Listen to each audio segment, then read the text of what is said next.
Hello, everyone, and welcome back to It's Schway, It's Schwarbage, a Batman, Bat fan, Bat review, Bat pod, Batcast. I am Will. I am Jack. And I am a superstar. You can't stop me. I'm coming to you. I'm going through your front door, through all of your windows, and through your toilet, right into your head. Because we've made it big, guys.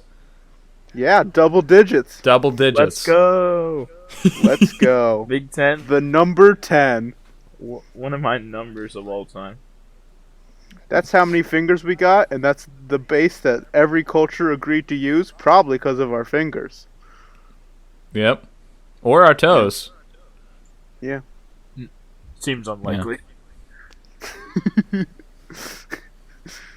And that's just a theory. A game theory? I think we've done this exact bit before. No. Not the No, toe thing. no. I think one of you has said that's just a theory, and then I responded with a game theory. I think we've done exactly that at least one other time. I don't know And if we've that's only done been that 10 times. on... So we have an average of 1 every 10. Good to know. Yeah. So, fellas, Mhm. so to celebrate big number, 1-0 together. First time we've had a 0 in a title. Actually, the Island of a Thousand Traps probably had some zeros in it. Whatever. But we thought we would do a 10 related topic and talk about each of our top 10 favorite Batman villains and share it with our audience. Mm-hmm. Yeah. But that's not all. Oh? We're a big fan of bits here, aren't we? I'd say I'm so. more of a gag guy, but yeah, I can respect bits. Well, I got 11 bits for us to do like around our count up or countdown doesn't matter. But because of that, we're gonna have to start with one to keep it balanced. So let me give you the list, and then one of you decide which one of these we should start with. Are we ready? Mm-hmm. I'm ready. I'm ready, too. Okay. Our options are everything Quentin has been, the list of unanimous Schways, list of mixed Schways, list of mixed Schwarbages, list of unanimous Schwarbages, lost Batman traits, lost Robin traits, the TWIP count, the Schway count, and things we'll get to. Should we start out small? Well, I mean, you guys just pick one. I mean, do which one you want. Jack, I'll let you take first pick. Okay, let's go ahead and talk about the TWIP count. That's what I was thinking. Okay. So we have reviewed 2 episodes of Batman Beyond, Golem and Payback. Would you guys care to guess our overall TWIP count?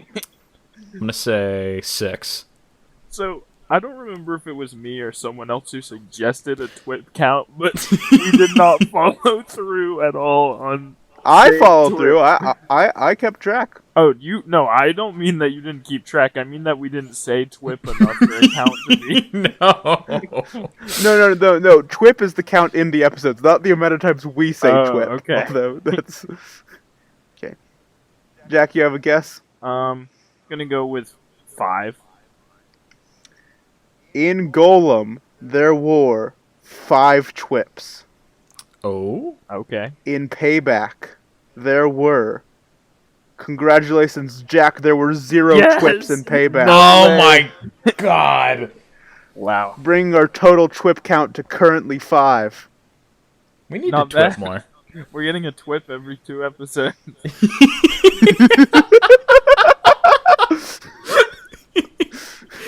This whole episode better just be jokes about how it's the number rate, 10. yeah, we Yep. should- We've really been hyping this one up. Like, since episode 5. Yeah, so with that being said, do we want to move into our number 10s? Yeah. I guess. Okay. Who wants to go first? Or should we? How do we want to do this? I propose doing it in the order of our episode titles, which is Will, Jack, Quentin. Jack Quentin. Okay. do we want to each introduce our number 10 and then discuss, or discuss one at a time? Let's discuss one at a time, I guess. Okay. So I'm first. Okay.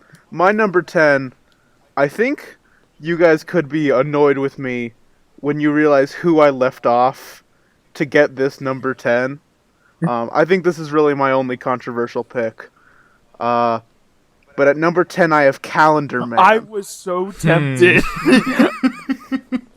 I was so tempted. Calendar Man. I like Calendar Man. I also almost like put Calendar Man number 10 as well. Calendar Man is my number 10. So, I'll just tell you, here's the things I like about Calendar Man. First of all, he was the first Batman villain to have the motivation of wanting it to be like a game with Batman. Like, you think about Joker and Riddler, but when they were first introduced, they just were like agents of chaos and stuff. Calendar Man has always been like planning year-long crime sprees for the sake of having fun, trying to get Batman to it's a game. He's the originator of that trope. And even though that's been lost, I still think like pay respect to the original. Like I think that's awesome. Also, you know, he's great in Long Halloween. The voice work for him in the Long Halloween movie is spectacular. And he's just like a goofy guy. I love him. Yeah, I also am a casual Hannibal Lecter fan. Yeah, that he was just entirely based on that. Entirely based on that serial killer, yeah. Mm. I was so close to having him on the list as well, but then I was like, it is a lovely, awesome character, but in his current form, he is more of a Hannibal Lecter stand-in in the DC universe than anything. That is one thing I want to add. I do like modern Calendar Man, and it did help him get on here. But like the classic Calendar Man, where he wears a different costume for every crime, and he's just loving like the thrill of the chase. That's more of what I was like, who I was thinking of when putting him on here. That sounds awesome, but in my exposure to like current animated media and like comics, I've never experienced that Calendar Man. His minor appearance in Batman the Brave and the Bold is also pretty fun.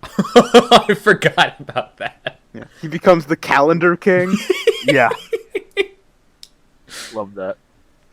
Mm-hmm. And one more thing, Will, what do you think about, this is very specific and minor, but in Arkham Asylum, Batman Arkham Asylum, the game, there are these Oh yeah, the dripped out Calendar Man and with the coolest jacket of all I time. encourage you to look up Calendar Man's because he is so dripped out that it's not even fair. God, he's so cool. Yeah, so that's my number 10. You want me to get into mine? Jack? Yeah, All go right. for it. My number 10 is Killer Croc. He's I like Killer Croc. I didn't feel like I liked him enough to put him higher, but he's a classic big guy archetype. He has a very engaging, in my opinion, boss fight in the aforementioned Batman Arkham Asylum video game. He's very funny at times in Batman the Animated Series. And I just like him. He's a big crocodile, man. What's not to love? Yeah. I think he's excellent where if he's the main character, you can give him like a kind of sad story because he's like this weird freak of nature and like no one likes him, and that kind of drove him down this path. But then also if he's a side character, he can just be a cool goon. And you got options. I want to quote his most famous line that was not actually said by him. Technically, from the Batman the Animated Series episode, Almost Got Him. I threw a rock at him, which encapsulates his goon side. Goon energy. Yeah, but he does have there are two roads you can go down with Killer Croc, and I enjoy both of them. Yeah. Do you think, do you have a favorite depiction of Killer Croc? Like from a certain version? So y'all know I don't have that much comic reading under my belt. So I would go with Arkham depiction. Uh, Solid. Great boss fight. I love when he gets Scarecrow. And good he's like a DLC mission in Arkham Knight, but that was a good story with him. Oh yeah. Yeah. That's the best boss fight in Arkham Knight. Mm-hmm. Yeah, so that's my favorite depiction. Nice. Yeah, that's like top 3 Arkham DLC right there. Is that one. Yeah, and also throughout like Asylum and City, there are these little mini encounters that you can have with His Easter egg in City is great. It's so good. He can smell that you have a disease, and he's just like, "Oh, I'm not even gonna fight you because you're just gonna die soon." And Batman's like, "Oh, okay." Yep. Yeah. Yeah. That. All right, Quentin. Ooh. So number 10, my list is full of controversies, but I think 10 is probably the most controversial. Because Jack, you might not even know this character. I am decently sure you will. But my number 10 pick is the Dealer. Now, the Dealer appears in exactly one comic, and that is I think, well, it's a Detective Comics issue. I think it's 370 something. But it's the Black Mirror arc.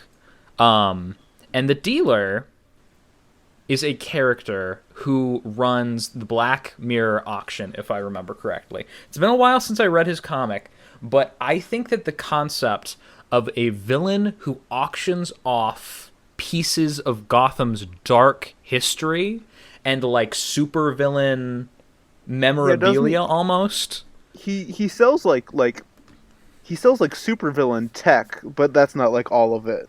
I mean, tying back to Killer Croc, this concept is introduced because of one of Killer Croc's victims, whose corrupted policeman uncle purchases him some of the serum used to like mutate Killer Croc's skin condition.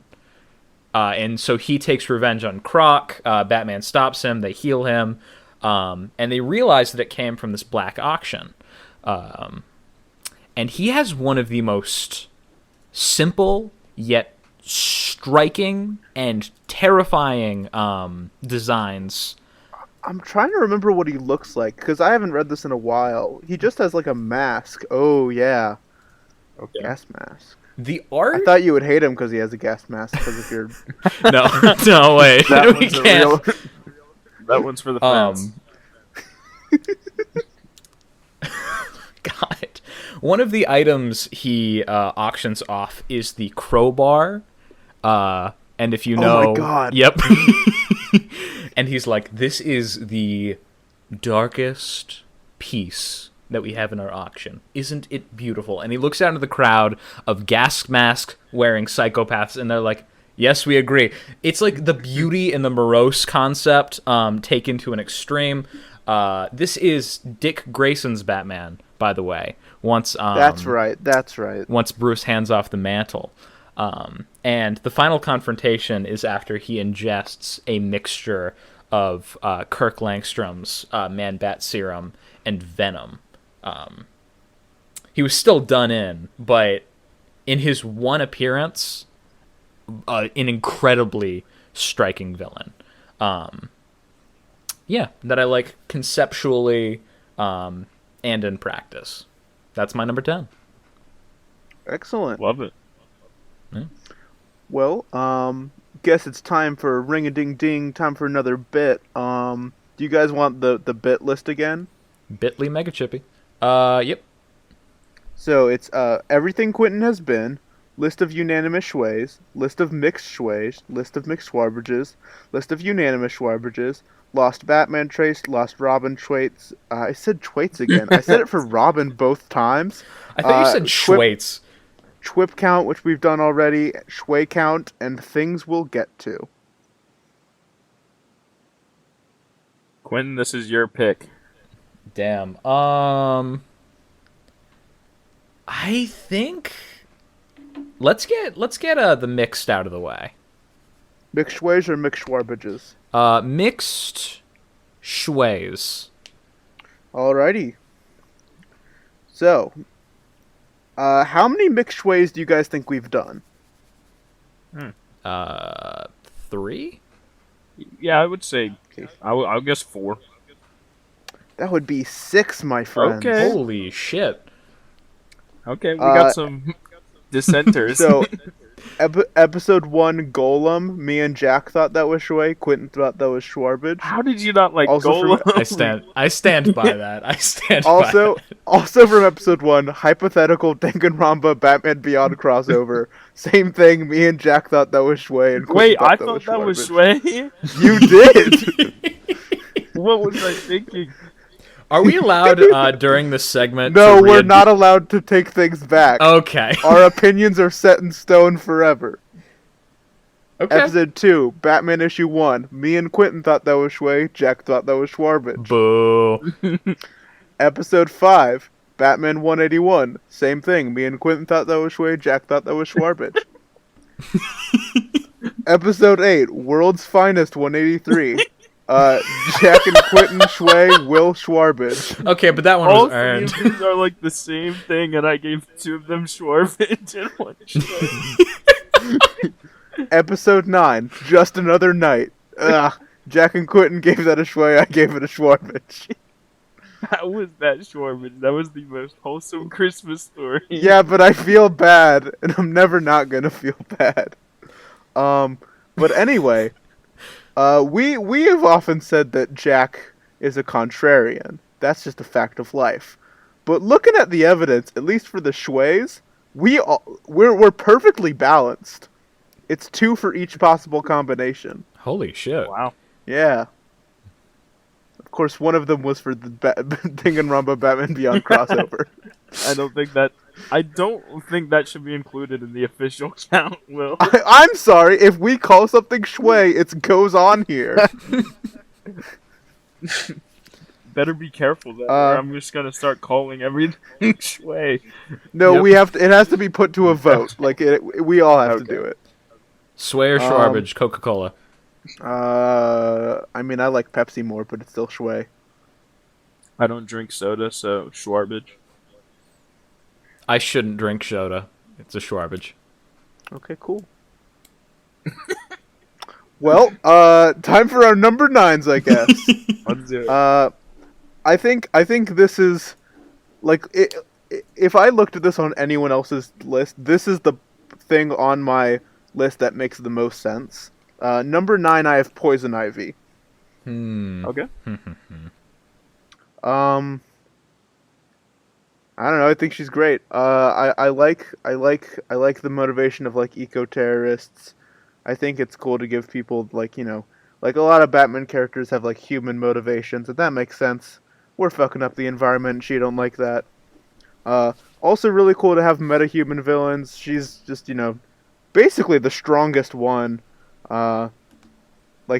She can reasonably graduate from not being a Batman villain if she wanted, and I don't love, there's a big push where, a lot of Batman villains become anti-heroes, and I don't really love anti-hero Poison Ivy, but it's a thing that exists and people like.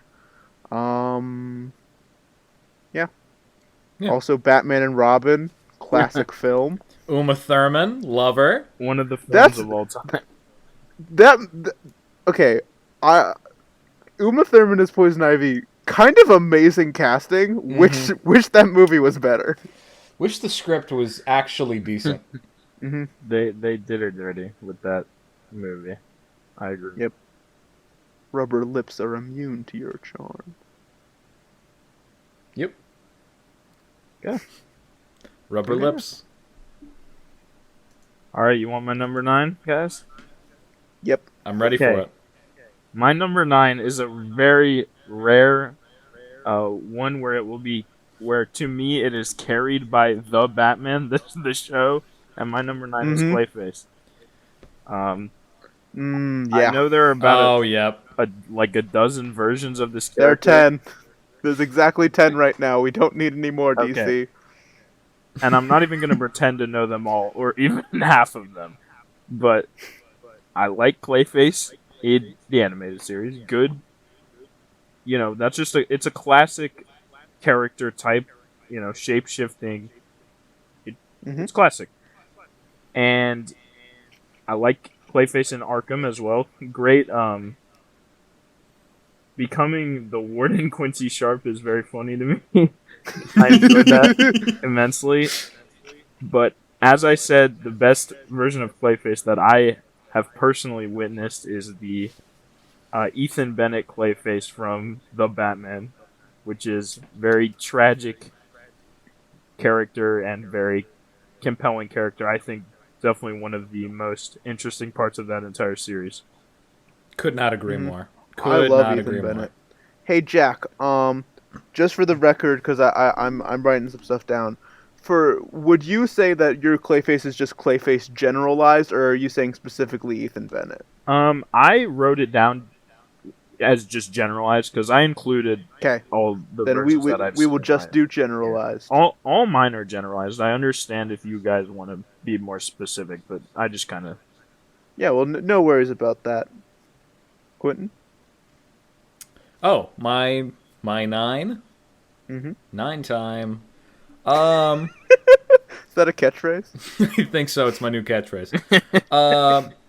For my number 9, I'm going to have to give it to the Roman himself, Carmine Falcone. Good pick. I like that pick. I think... I was just going to say that he very nearly made it onto mine. He was one of the people who Calendar Man just kind of skirted by. Same for me with Killer Croc. I'm not kidding. Yeah. But my thoughts on him in particular, I absolutely think that he is... Because Holiday is like this shadowed figure, he is the best player to be like an antagonist throughout the Long Halloween. His characterization in that story is some of the best there, as well as the best in general. I think he is my favorite sort of gang boss leader type figure in Gotham, more than Tobias Whale. More than Tobias Whale, more than Rupert slander. Thorne, more than Maroney. We will not take Rupert Thorne slander in this house. I mean, Rupert Thorne has being in the opening scene of The Batman. Yeah. That's why we don't take slander. But Carmine has the added benefit of being in The Batman, the other Batman. the new Batman movie. The new Batman movie. No, I specifically remember this one scene in the Long Halloween film adaptation, where he is in the kitchen. I don't know if what he's preparing exactly, but the performance that is given to bring him to life in that film so well emulates how I imagined him being in the comics. This menacing paternal figure of this crime family. And I just love him to death. I love seeing him in literally anything. Yeah. Yeah. That's my number 9. You guys ready for another bit? Yeah. Yep. Okay, we got everything Quentin Wait, has give me been. the mixed Schwarbages. Let's do the mixed Schwarbages. Oh, we're just doing mixed Schwarbages. Excellent. How many mixed Schwarbages do you think we've had? 5. I think 4. Give another point to Jack. It's 4. Woo! Jesus. From episode 1, we have Detective Comics 38, Quentin Schway, Jack and Will Schwarbage. From the Batman review, Bat in the Belfry, Jack Schway, Schwarbage, Will, and Quentin. from episode 4, we have broken the Humpty Dumpty episode of Beware the Batman. I thought that was Schway, and you two thought that was Schwarbage. Yeah. And then episode 9, Epitaph from Beware the Batman. Schway, Will, Schwarbage, Jack, and Quentin. I'm noticing a theme. So, yeah. Statistically, I am the biggest contrarian of the group by 1 point. And it's because of Beware the Batman. It's because I like Beware the Batman. Why? Why in the hell has Beware the Batman become like it's become a figurehead of our show here? I also only thought those two were okay. It's not like a huge contradiction. I just thought they were fine. I mean, I guess I didn't hate I either didn't hate of them it either. either. I thought they were just regular subpar. Like, Yeah. Beware the Batman is the epitome of mixed. I think that's very true. Okay, number 8 time. I think you know what? I don't think this character is on either of your lists. At number 8, I have Deadshot. okay. You would be right.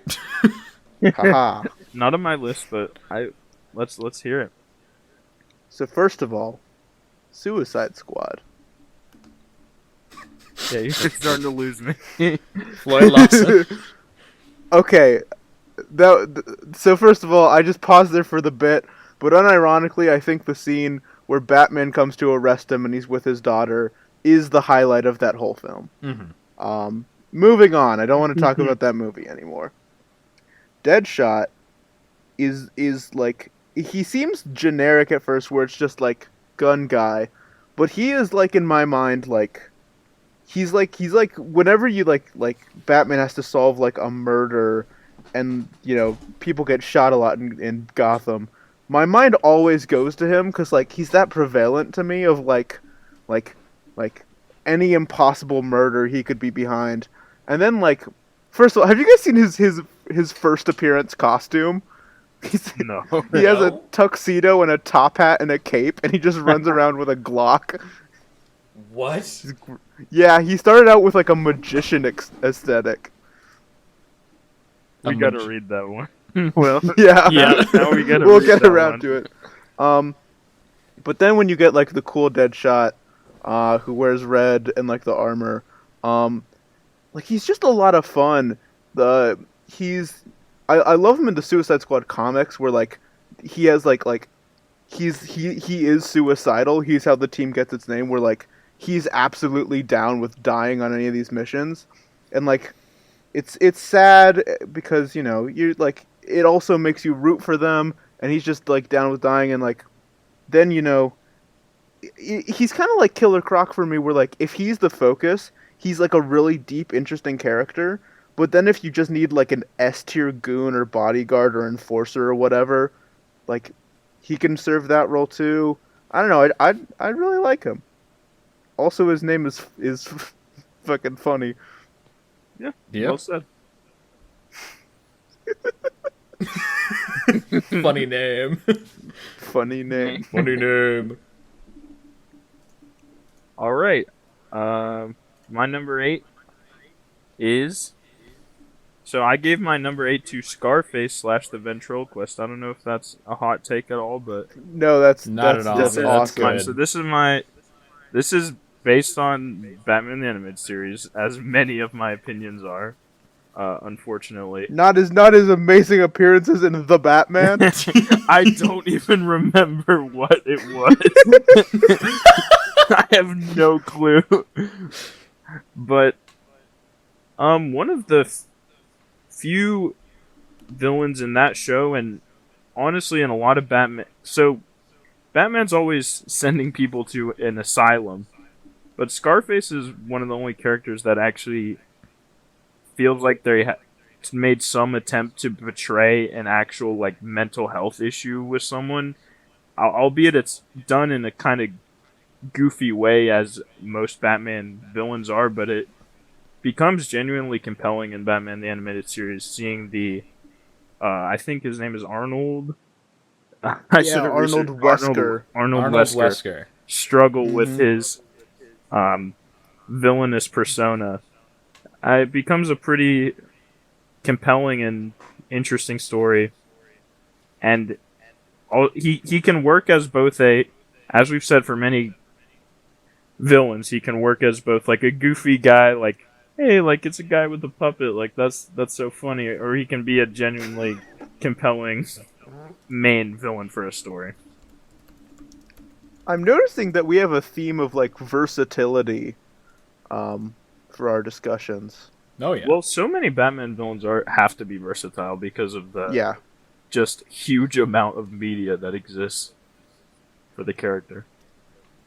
I'm a big fan of. I think it was his first appearance in hit television show The Batman, where he builds a giant Scarface mech and Yep. then sits on the mech where like Scarface usually sits on him. I like that a lot. I love the Batman. I love the Batman so much. So good. It's so incredible. Yeah. All right. For my number 8 pick, I want to talk about. I was gonna make a dumb joke about him having a brother named Albert, and then it was gonna be Albert Wesker, the main villain from hit game series Resident Evil, because that's fucking wow. weird. It's It very is. similar sounding. But no, my number 8. Speaking of horror, very few things have kept me up for multiple nights. I have had pieces of media affect me to the point where I can't sleep. But for that to last multiple nights in a row is very uncommon. The only thing in Batman that has We're on the same page. I know who you're gonna say. The Riddler. No. It says I have one damn riddle left to solve on this map, and I don't know where! I'm joking. As annoying as the Riddler is, this fucking villain kept me up. Not even really a villain. Would you guys care to guess? Would I know? Yeah, you would know. Okay. Okay, hold on. Big brain time. Jason Todd. Not Jason Todd. Damn it. I'm lost. What? Not even really a villain. Earth Mover from Batman Beyond. Oh, fuck yeah. Oh. Fucking God. I was so... That is terrifying. I remember thinking that was so scary when I was a kid. And it hits you out of nowhere. Okay, so the episode has a really creepy aesthetic with this sort of stalker going after the girl. And until then, I wasn't really creeped out by it until the whole entire... all of the threads of the plot came together, and it was revealed that it was her father. And then they reveal that striking design that is Quentin, just... What? I think this is probably our most obscure character yet. Would you mind just describing a little bit about like the origin and like who Earth Mover is? We 'Cause I absolutely think this have to warrants talk the- about this episode at some point. Oh yeah, Oh, it's an no, incredible yeah, yes. episode. So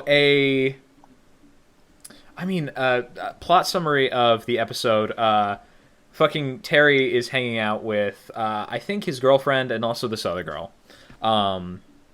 And they're all in the study group, and the girl that they're hanging out with has this dad, and he's kind of whatever. But Jokes on. but throughout the episode, she keeps getting stalked. So finally, Terry goes after it, and it's revealed that the thing is a piece of animated like earth, made of like dirt. It's like a dirt golem.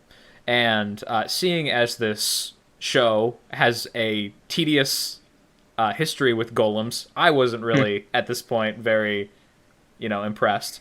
But then it keeps moving forward, and we find out that the girl's father isn't really her father, but her adoptive father. And her real father was his business partner, who was...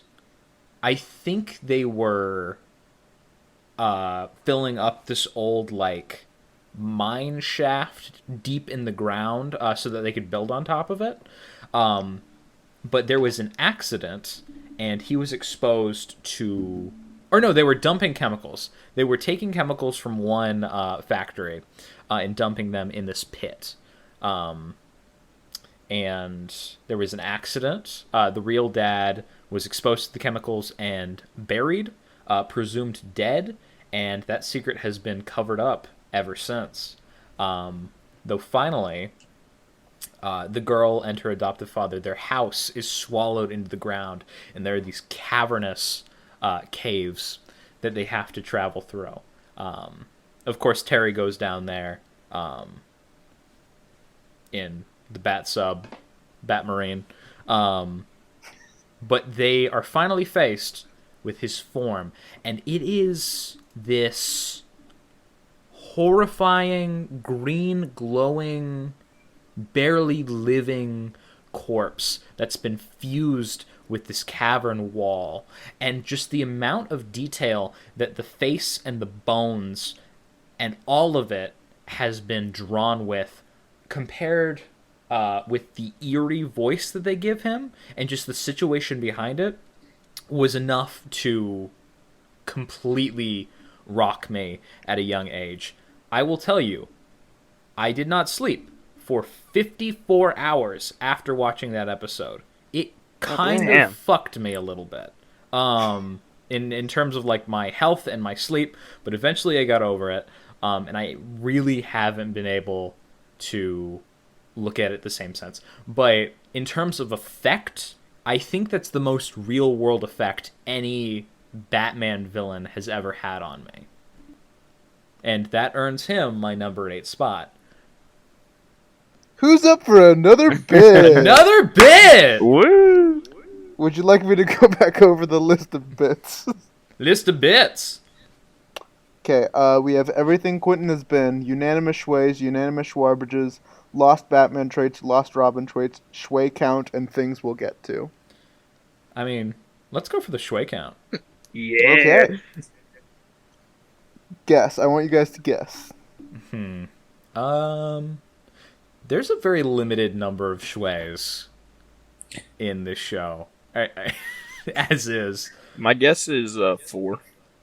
I'm gonna say 3. In Golem, we have 1 Schway. Damn! In Payback, we have 0 Schway. That's what I thought. For a combined total of 1 Schway in 10 episodes. We named it after something they don't even say. It's ours now. We took it. It doesn't matter. Honestly, we've run with it so... Oh, Jesus.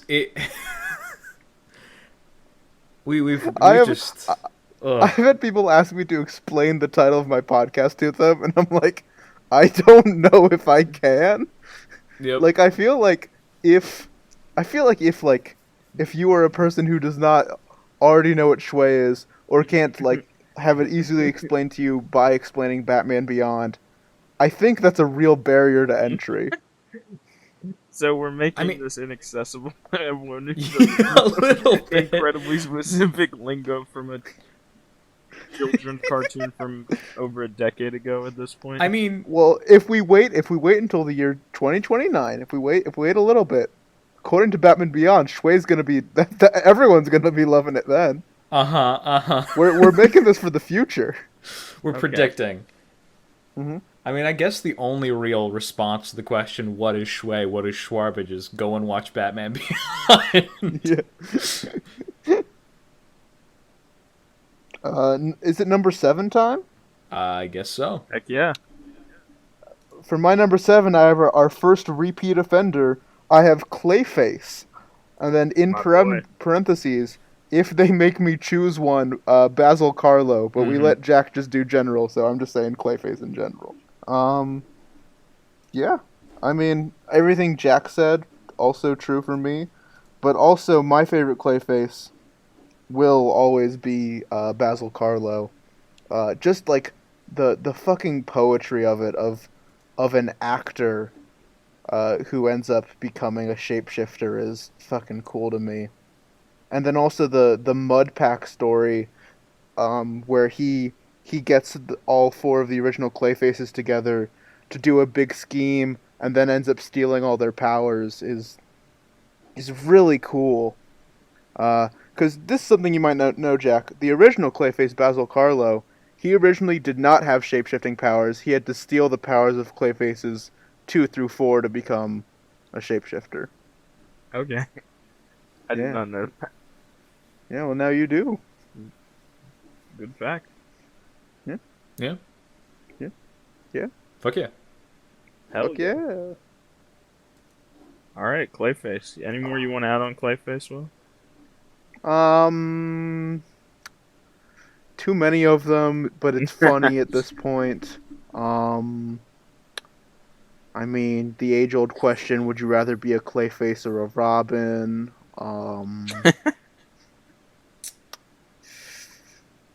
Nah. Nah, I'm good. That's all I had to say. All right. All right. Cool. And hopefully that's the last time we see Clayface. Will, It actually, could be any- you've counted every Clayface separately. The whole rest of your list is just I thought about doing a bit. I was really looking forward to this, so I didn't do it. But I legit thought about doing a bit where my top 10 were the 10 The Clayfaces. 10 Clayfaces. That is what I thought of as soon as you said there are exactly 10 Clayfaces. Yeah. Number 10, fucking the one from the CW tie-in comics, whose name I don't remember. All right, Jack. okay. Yeah, it's your turn. Number 7. This is a big one. Number 7 is Penguin. Fuck yeah. Hell yeah. I'm a big fan. I think we talked Yeah. about this somewhat in our hit or miss Batman characters section. Do y'all remember this? Yes. How Penguin Yes. may be the epitome of consistency. Yep. But also, we talked about this as well. Like, his origin story is wildly inconsistent. Very versatile. But yes, quality-wise. Yeah. I think everything that Penguin's in, he ranges from solid to great. I want to point out, shout out the live action Danny DeVito Penguin, classic, love it. Let's go, Daniel. Very entertaining, great casting, great character. In any sort of like animated series or anything where he's just a kind of generic-ish but still goofy and fun mob boss type, good. He always fills that role to perfection for me. And I thought he was very good in the new Batman movie, which I will not say the name of. Yeah, it's the new Batman movie. The new Batman movie. Yeah, the Batman movie that is no. Also great in Arkham. I really love when he gets trapped in an elevator. I don't remember if that was DLC or not, but love that. that was in Night. That's in the Nightwing, like, post-game Yeah. mission. That's awesome. Great character, and I think both of his backstories are very entertaining, whether he's just a rich guy with who looks kind of like a penguin, or if he was actually raised by penguins. Either way. Good. Raising penguins. All right, Quentin. Oh, okay, cool. Yeah, my number 7, the Riddler. Let's Riddle go. diddle diddle. It's time for The Riddler. the Riddler. Hey, oh wait, no, I almost said something bad.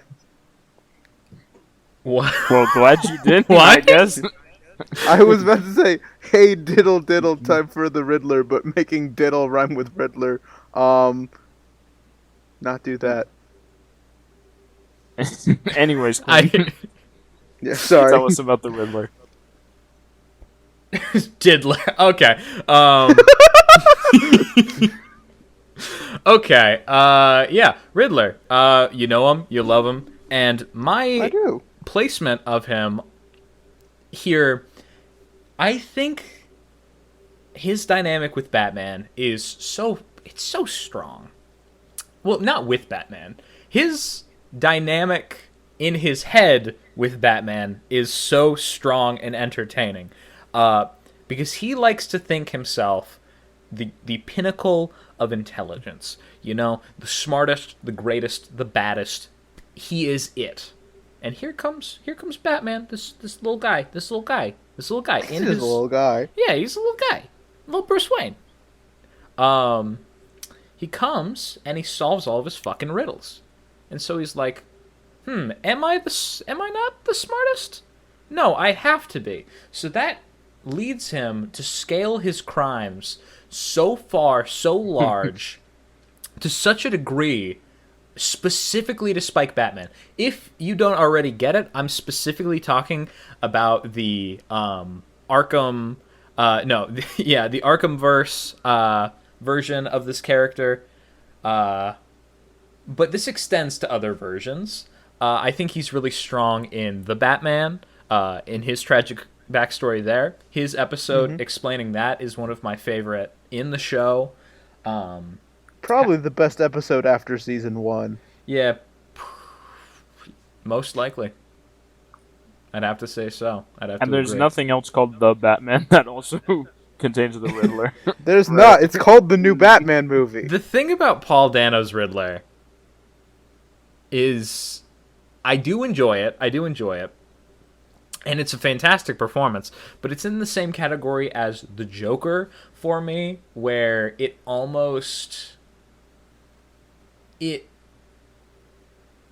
sort of tips the scale of not being the original character anymore. I agree. I do like that Riddler, but I feel like you could have made him either a new character or someone with a weaker characterization. Like okay, weird take. Cluemaster would have been perfect for that movie. Cluemaster might have been perfect for that movie. Jesse Pinkman's father, Cluemaster, would have been amazing. Was that a bit we did on the pod, or is this another thing for just us? I don't remember where that comes from. What does that I know mean? we made a bit Explain about this, but that might have been off the pod, Quentin. Explain it, Quentin. All right, okay. I said in the chat that Breaking Bad had and the dynamic between Walter White and Jesse Pinkman is a lot like the dynamic between Batman and Robin. And then we started making other... Which is a great... That's a whole nother can of worms. Yeah, very true. Yeah, we started making all sorts of other comparisons, and eventually that led us to Cluemaster being Jesse Pinkman's father, which we then made a bunch of memes out of. Yeah, but no. Riddler, you like him, you love him. Year Zero Riddler, fantastic. Or 0 Year Riddler, fantastic. Yeah, that's all I have to say. Okay. You guys want to do more bits? Love a bit. Okay. Options are everything Quentin has been, unanimous Schways, unanimous Schwarbages, lost Batman traits, lost Robin traits. I did Robin traits keeps coming out for some reason. Can we do lost Batman traits? Yes. Okay. Just to knock it off. No, I do it on Robin traits. But I think it's the double that's getting you. Yeah. Because you don't do it you the only second have to say it or the one first time, time. I think Okay. you'll get it. Okay. Our lost Batman traits are he smokes a lot. Mm-hmm. He loves basketball. Also true. He's a circus aficionado.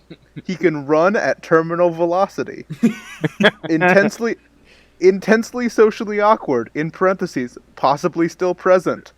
And then, the last one, constantly making one-liners in his head. Yep. Those are all very accurate. One of our favorite bits, one of my favorite bits that we've ever done, is in that comic. I don't know if that was episode 5. Which one? The one where he gets cans thrown at him while he's walking out of town. Yeah. I love that. Where we sort of assert that even in modern comics, without the thought bubbles, he is still making one-liners in his head just like the good old days where they were narrated. I think that actually came from the Perfect Crime comic, where he throws a table at someone, and he says like here's a table for you, but it's in a thought bubble, not a speech bubble. The perfect crime. The almost perfect crime. It's a bad crime. It was a dumb comic. It's an amazing crime.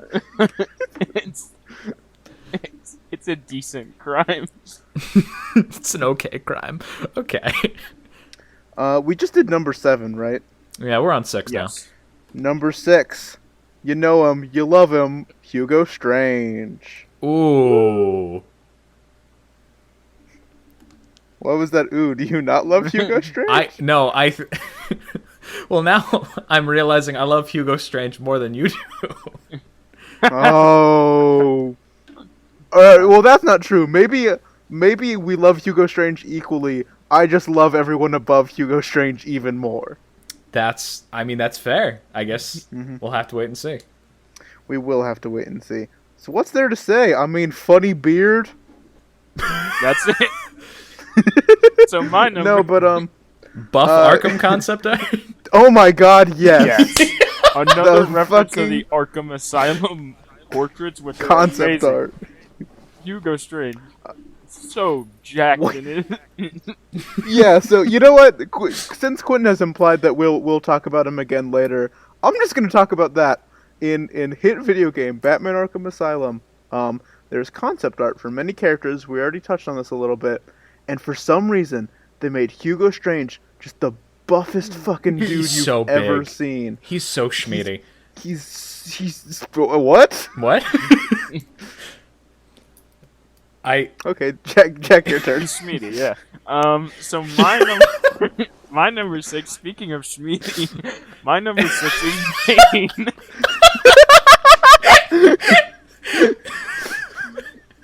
Speaking of Schmeedy. We've talked a lot about Bane on here. I think maybe more so than we've actually talked about stories involving him. I think we might have literally only talked about traction. Sometimes he's bread, sometimes he's not. I don't know. So I'm gonna give some reasons why I put Bane at number 6.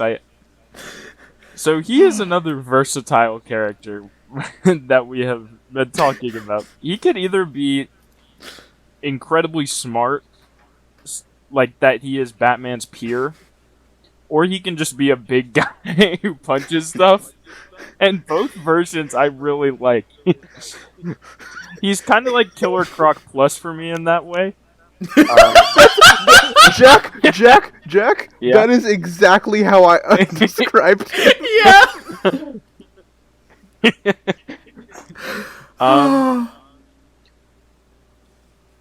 Man, I lost my train of thought. What is Bane Killer in? Croc Plus. Yeah, Killer Croc Plus. What is Bane in? He's in Arkham. Great. Mhm. In Arkham Origins, though, Oh my God. he is amazing in Arkham Origins. Incredible. The Dark Knight, The Dark Knight Rises. He is. I really enjoy that movie. I think he has a great performance in that film. That's not my favorite version of Bane, but I think it's a great performance and it's very iconic and memorable. I too love his performance in Batman Beyond, where he's in there for 5 seconds. Oh yeah. Where he doesn't say anything and is stuck in a wheelchair. Yeah, that That performance actually, is I great. do enjoy. That's a very memorable moment to me. I agree. I think that there is no better example of that differentiation between intelligent, peer, and brute than in the Arkham games between Origins and Asylum, where his literal only function when he's introduced in the first game is to be He's a the big first guy. boss. He's a big guy. How do we feel about him in City? I do think it is kind of disappointing how he is trapped in an elevator, much like Penguin. Actually, seems like he's better than that, but I do think that's a good side quest. What's the deal with these Arkham games and those elevators? And one more thing I want to shout out about Bane, just in case someone else. I don't know if anyone else put Bane on there, but I did. one more thing I want to shout out about him is him in Lego Batman 1. This is my favorite version of him as the big guy, just like a big guy, because he doesn't even talk. It's an old school Lego game where the characters don't talk. He is working with, I think, Penguin. Yeah, he's the Penguin. And then when you play the villain campaign, you see that he does not have a boss fight. He has nothing. You see that he is just left behind by Penguin, which makes him really upset. And then the police roll up and just easily arrest him. Is this why you put Bane above Penguin? Yeah, because his cutscene is... well, no, but they're both in the cutscene. That's what makes it so great. Just Penguin just leaving him. And he gets arrested by the police. Just the regular police, not Batman or Robin or anyone. But yeah, that's my thoughts about Bane, aka Killer Croc Plus. Yeah. Yep. Quentin? Oh, yeah. You forget how this works. No, gonna shoot my shot a little bit early. Say hello to the Joker! My number 6 spot, Joker.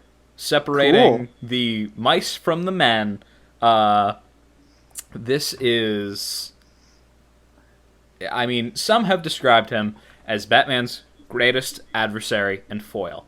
And to that, I say bullshit. But he's still good. That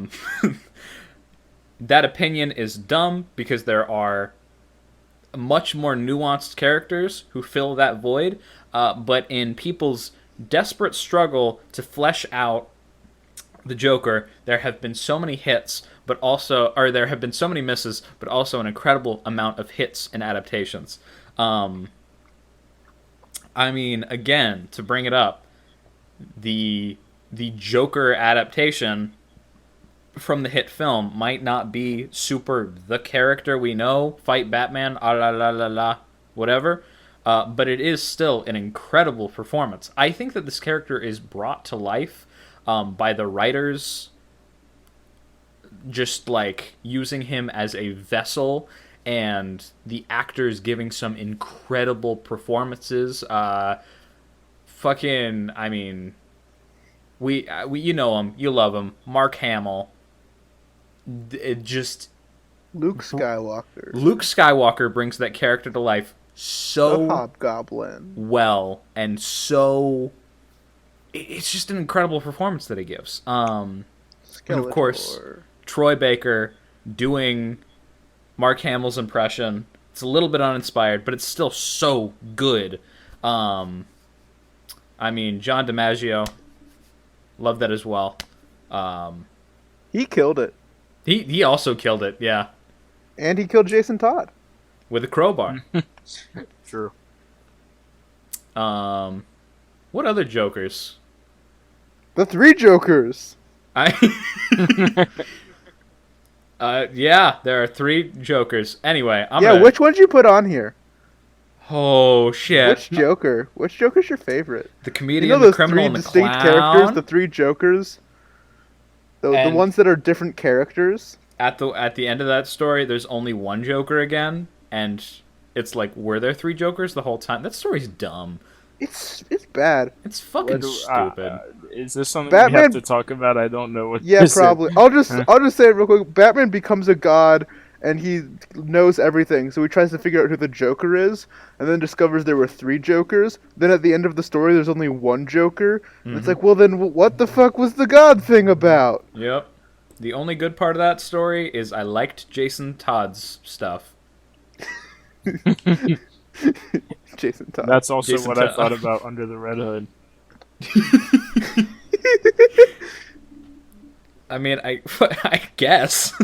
Yeah, that's the only part I liked. It just happened to be the only focus of the It story. happened to be the focus of the film. All right. That's my 6. Bit time? Bedtime. Bit time. Okay. Everything Quentin has been. Unanimous Schways, unanimous Schwarbage, lost Robin traits. It worked! Yay! And things we'll get to. I mean, who is it on? This is on you, my friend. Oh, this is on yeah, me. You know what? I guess we'll tackle these in twos. Let's do Robin. Okay, lost Robin traits.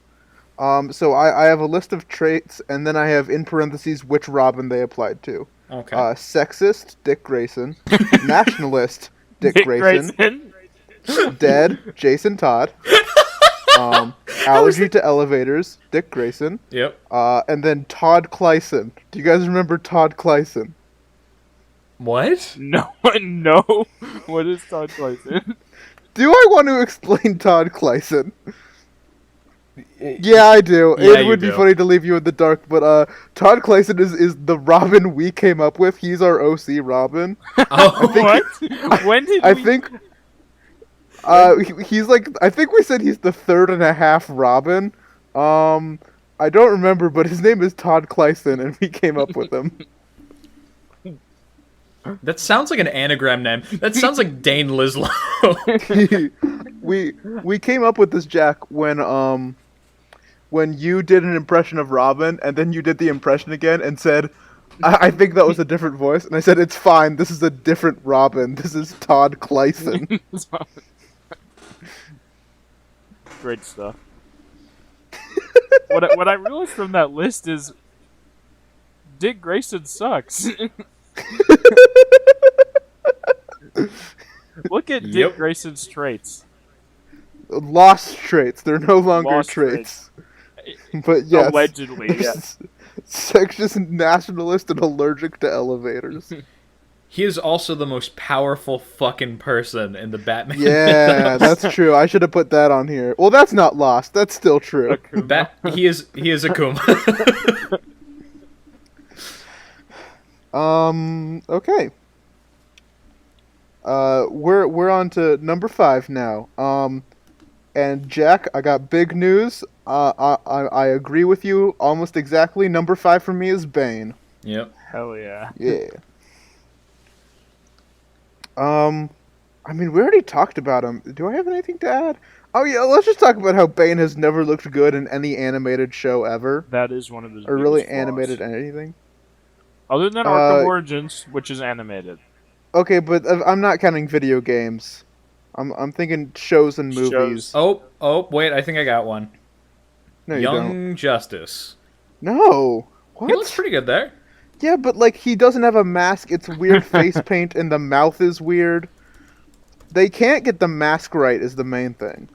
I will say, in The Batman, he looks good before he turns red. I like that, but that doesn't count because then he turns red and he looks weird and he never turns back. He looks good before he turns red. Yeah. Justice League Doom movie, he looks weird. Mm-hmm. He has the weird zipper mouth in Brave and the Bold. Maybe he's in Beware the Batman, I don't know. Wait, let me look it up. Spoilers. Beware the Bane. We have to do an episode called Beware the Bane. Oh wait. Is he in it? No, but there is someone who looks a little bit like him. Oh, nice. Does he look good? He looks fine. Oh, he was okay in Batman: The Enemy Within. Batman the Enemy Within. The Telltale game. The Telltale game. Oh yeah. Once again, I'm just counting movies, and I agree he looks good in that. I'm just counting movies and shows. Yeah, but that's all I have to say about Bane. Before we move on from Bane, I wanted to... That's not okay. That's a ninja that got mutated. What are we even... Wait, Vaguely what? Bane-like. Oh, is this the That's- guy that's- from Beware the... Yeah, but that's not Bane at all. It's a random goon who got mutated and then died. Okay. But He doesn't have a name. I want to give one more shout out to a Bane-related thing we talked on this show. That's one of my favorite bits. And it also came back to me because Quentin just Googled something in the show. Yeah, Bane finance. When Quentin tried to Google Batman fiance, I Googled Batman. Batman Finance, and Batman Finance issues. The article title "Bane's plan to bankrupt Batman" doesn't make any sense. Yep. So I don't know why that bit is so funny to me, but I will always enjoy that. Jack, That I is think Okay, funny. yes. Number 5 for me is Joker. Quentin already talked about him a lot, and I think I share a lot of the same thoughts. He's not my personal favorite, but there are very many good versions, great voice actors. Also, you didn't necessarily mention some of the live-action actors, some of whom are complete trash. Jared Leto, but Yep. Jack Nicholson and Heath Ledger are very good. Okay, I want to posit that question. Which one do you guys prefer of those two? Of which two? Heath Ledger versus and Jack Ledger. Nicholson.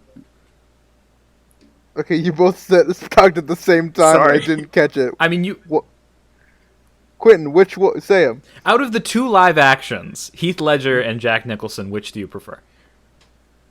Cesar Romero. All right, well, we all prefer Cesar Romero, but you've chosen the invisible third option, Will. You weren't supposed to do that. Probably Heath Ledger. Ooh. Yeah. I respect that. Yeah. But they're both great. I think They are Yeah, both we can all agree fantastic. they're both excellent actors, great portrayals. Yep. Yeah. I mean, just so many good stories that have him as the main antagonist. He's just a great foil to Batman. So much to explore with these. You know, there's so many, as Quentin said, so many misses, but also so many hits. Mm-hmm. That's all I have to say. Quentin? My number 5 spot goes to the Music Meister. I was Who expecting this. That's fair. I get it. Who I have very specifically situated above the Joker. He clears. He clears. we all know. I just... Oh, fuck. Oh, man. While while Earthmover may have had the most striking real world effect on me, I think Music Meister has had the most long lasting.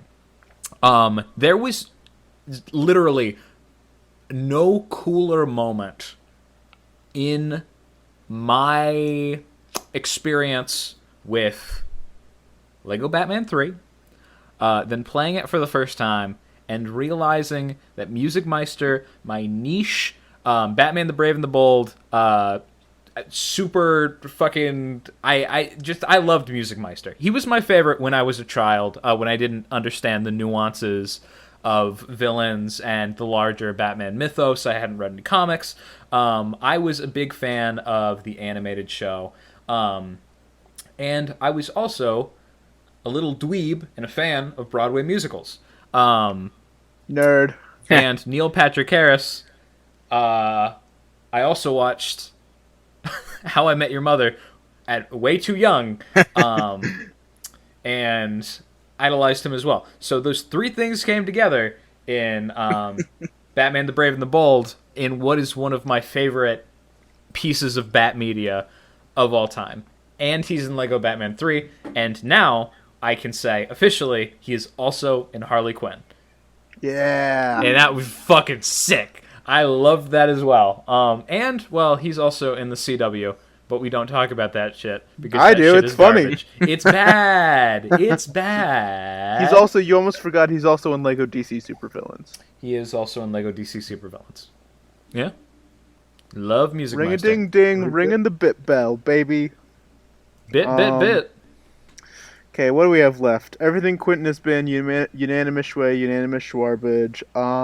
Let's get the unanimous Schwarbage out of the way. Okay. Okay, alright. Unanimous Schwarbage, you said? Yeah. Let's get the How trash. many Let's do you- take out the how trash. How many do you think we've had, guys? 4. 6. Quentin, you were so close. It was 3. Oh, shit! Oh, wow. from episode 3, Batman 139, episode 5, Detective Comics 330, episode 6, Batman 210. It's all So, comics. yeah, I was about to say. Yeah. Battle of the Sexes is on here. I mean, What earned. do you remember what all those were, Will? Don't. It's okay. Episode 3. One of What was them episode was 3? probably Island of a Thousand Traps, right? I think that is one of them. Yeah. Yeah. I mean, Okay. All right. yeah. So on to my number 4. Hey Diddle Diddle, it's time for the Riddler again. He's back. I'm loving it. He's in my 4th place. I don't know. We already talked about. See, I guess it's good. Like, I don't have anything else to add, so it's good for pacing. But like, it's just the Riddler. Yeah. Yeah. That's fine if we've already talked about him. I'm happy to give we're on number 4, yeah. Mhm. My number 4 is also someone who we've already talked about, but very briefly, Hugo Strange. Yep. Yeah. So I know Quentin probably has him too, so maybe I should hold off. But love Hugo Strange. If we hold off and then all pop up for Hugo Strange, that sounds awesome, actually. Okay, I'll hold off, but Hugo Strange is my number 4. Okay, Quentin, do you have a number 4 that we will actually discuss? So I want to maybe absorb the time that he was going to use to talk about his number 4, Hugo Strange, and talk about who did inhabit the spot before I had a moral dilemma and decided against it. This spot was taken by Lex Luthor. What then I the thought fuck? he is- You can't do that? Yeah. Exactly. Which is why I removed him. But I will confess, I almost put Superman on my list, but yep. I didn't get very quirky with my list. okay.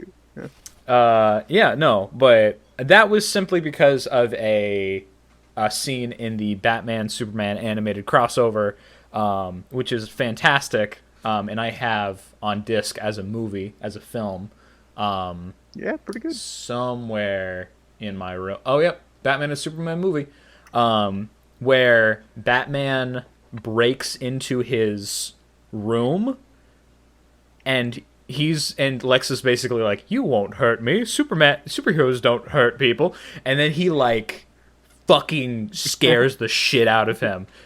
Yeah, but no, I like that scene a lot. But who is on my number 4? Who is in my number 4? Is Clayface. Return to Clayface. Our third Clayface. Yeah. And more specifically, Basil Carlo. Yeah, Basil Carlo sweep, let's go. Best Clayface, let's go. You should have been better. I'm sorry. I have Feet of Clay open in my search browser right now, which once again, they do not use the name, but they do use the story. Mm-hmm. Yeah. But more specifically, I want to talk about the Batman Adventures comic, and one that really connected with me. I don't have the comic anymore, but there was this one where I think it's the same, where they did not use the Basil Carlo name, but he's still like the actor, same version of Clayface. Yeah, I As think this that was is- Matt Hagen as well. Yeah, it is Matt Hagen. I'm still going to refer to him as Basil. It's Basil Carlo. It's Basil Carlo. But basically, on a heist, he falls in love with a reporter as he is committing crimes. And so, as time goes on and as he commits crimes, he is getting this moral dilemma of wanting to be with this girl. And so, he sets up a date with her. And he decides to go on one final heist before the date, before he puts it off for good. That was a really fucked up thing. No, he really fucked up there because Batman finally figured out who his secret identity was, because he was being like a regular guy. That was the final piece he needed, and so he ambushed him during the date. and kind of like ruined his new life. But his characterization in that comic, which I would like to read at some point for the show, is just immaculate. And the performance that is given in the animated series and the animation on Feet of Clay during that final fight scene, again, one of my favorite fights in that series. And we'll get to it. Yeah, we'll get to it. Yeah, no, but that's why this version of Clayface has my number 4 spot. Okay, bit alarms going off. Bit. Was that better than the bit bell? Which one's better, bit bell or bit alarm? I like the bit alarm. Awesome. What do we have left to do? Bit. Everything Quentin has been, unanimous Schways, things we'll get to. I mean, again, in 2s, unanimous Schway. Okay. How many unanimous Schways do you think we've had? 5. I am 4. I'm gonna do it again. 8. Okay, What the fuck? Okay. We're positive around here. I like that. We were unanimous on Baby Doll, on Traction, Q&A, Mayhem of the Music Meister, Batman Black and White issue 5 Riddler story, Payback, Lego Batman movie. That's 7. This is on here. Desert Double Cross, the Elongated Man story. I didn't know where Schway. to. Well, we did not vote that Schway. What Okay, was but the I did criteria say that you guys used? What was it again? yeah, it was elongated or abridged. Yep. So I didn't know where to put that one. It felt weird just to leave it off. Since it was just me and Jack, it could move over to the not unanimous ways, or I could give it its own category. Well, That's now you can't mention it during episode 10 of the Elongated Cast. Yeah, what are you thinking? So I have a theory on why there are so many unanimous Schways. I do too. It's because we like watching and We reading want good to things. put what Yep. we like, on the docket. And it's almost like we like Batman. A little bit. I would never. No way. He sucks. I'm in it for Ben. Yeah, I'm here for Basil Carlo. Basil Carlo, sweet baby. Let's go. I love that guy. That's why I posit we add we have one of us murdered and add a cast member who just hates everything Batman. That would actually be a great idea. We can find a 5th person who detests Batman. A 5th? Oh wait, no, 4th. The devil. You guys can't. Oh yeah, exclude the our friend devil. I forgot. I'm excluding him.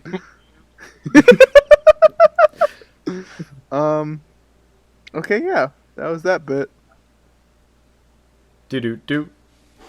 Top 3. Oh yeah, Top it's my 3 turn. time. Top 3. I am so terrified. I think I could get a lot of shit from you guys for this one. I'm very scared. I'm a scared little boy. Really? I I don't think you will. I put Red Hood down. And I'm worried that you guys might argue that he's not a villain. But my favorite Red Hood stories are all from before he turned good. Now, That's my justification. I'm not saying that there is a fleet of U.S. fighter jets coming to do an airstrike on your college dorm. That's not what I'm saying. What I am saying, however,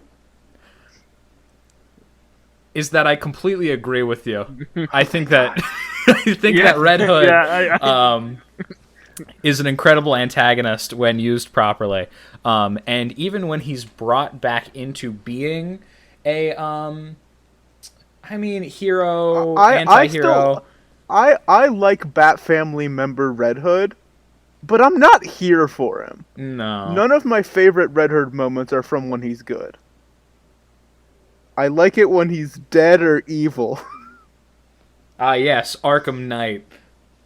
No! That doesn't even count under the... He doesn't He count. said Red Hood, he didn't say Jason Todd. I didn't say the Arkham Knight, I said Red Hood. Yeah. Spoiler. Besmirching the Spoiler, Arkham by the Knight way. game. Never played Arkham Knight. Leave that out. Yeah, okay, but like the whole issue with that twist is, of course, it's fucking Jason Todd. Yep. It's like they nod to it all over the fucking. They're like, who could this possibly be? By the way, audience, have you ever heard of Jason Todd? So here's the thing. Do you know what I think would have made that twist so much better? If they'd alluded to Jason being dead in the previous games. It's in like the Arkham stories and stuff, but who the fuck reads those? I do. That's me. I do as well. But it's in like one, and also it has zero effect on Batman. Like, even when he starts hallucinating in City, you'd imagine that would be affecting him then. Instead of... Yeah, he doesn't. He doesn't care. He doesn't. Care. He doesn't give a shit. Yeah, they should have planned ahead a little more for that one. I agree. Under the Red Hood is probably my favorite Batman comic, and that movie is spectacular. Oh, it's a great film.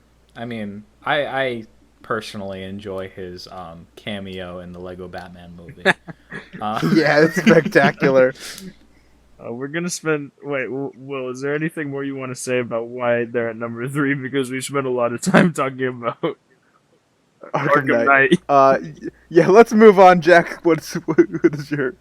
Oh, you don't want to say anything more about Red Hood? Just no. I've spoke my fill. What? How do you feel right. about number 3? So my number 3 is someone who's already been mentioned, and that is our good friend the Riddler.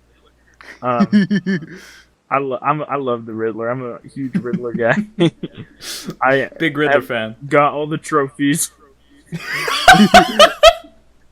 And he's such an annoying like he's so annoying and hateable that he wraps around to being lovable. And I agree with everything that who had it, Quentin? Quentin, you put the Riddler so far, right? I also you were the last person to talk about the Riddler. I'm the biggest Riddler fan here. I do really like Paul Dano's version in that movie, even if it's not classic Riddler. I guess I great actor, great performance. Yep. That's all I have to say about the Riddler. Oh yeah. All right. Hey guys, Hi, Quentin. it's time. Say. let's go, Hugo. Yeah, it's Hugo Strange. yes, we can finally talk about him. Hugo Strange, sweet. Hugo Strange. Funny sweet. beard. Funny beard, funny voice. funny, jacked in Arkham Asylum. All right. I want everyone to do individually their best Hugo Strange impression. Batman, do you like my funny beard? All right, Mr. Jack. Wayne. Mr. Wayne. That's good again. I don't know. I'm not a good impression. You look so derpy, Mr. Wayne. You look so funny tied up in that chair, Mr. Wayne. But chink. Fucking Hugo Strange. God Good glasses. damn it. Oh my god. So jacked, so buff, so lab coat. He is So many insane. monster men. So many What was monster the word we men. originally used to describe them? I forgot. Schway. No, it was the, like, what was it? Fleshy? Or what was the word? Do you guys Schmeedy. Schmeedy. Schmeedy. All right. Okay. So, Hugo Strange. Do we want to like? How are we gonna do this? How are we gonna manage I think this? just like, Tell us why you love Hugo Strange. yeah, why do you love Hugo Strange? And we'll just jump in because we all love him. I mean, the reason why Hugo Strange is at my number 3 spot is because while people like to argue that Joker is a fantastic foil, I think that Batman is at his most vulnerable in his mind. Not in his intellect, but in his psyche.